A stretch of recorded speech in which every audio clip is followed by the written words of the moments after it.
Hey guys, in this video, I'll show you how to add add-ons on Square Appointments. First, go and log in to your Square Appointments account.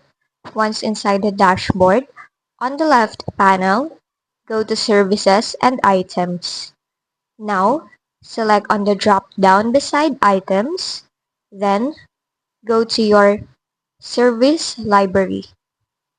Once in here, select on the service where you want to add an add-on. Now, scroll down until you're in the Variations section. This will serve as your add-ons. So go ahead and click on the Add button. Now for here, go ahead and type in a variation name. You can also go and select a type for the price, whether it is fixed or variable. Then, go ahead and add in the price for this add-on. Now, you can drag in or drop an image here.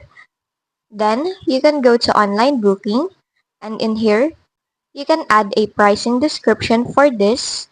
You can also add a location and also a custom attribute. Now, once done, you can create and add another or click on the Done button to save it. Now, when clients book online, they'll see all the variations listed under your main service. This makes it easier for them to pick the exact option or add-on they want when scheduling an appointment. And that's just basically it. That's how you add an add-on in Square Appointments. If this video helped you, don't forget to like, subscribe, and hit the bell icon for more tutorials.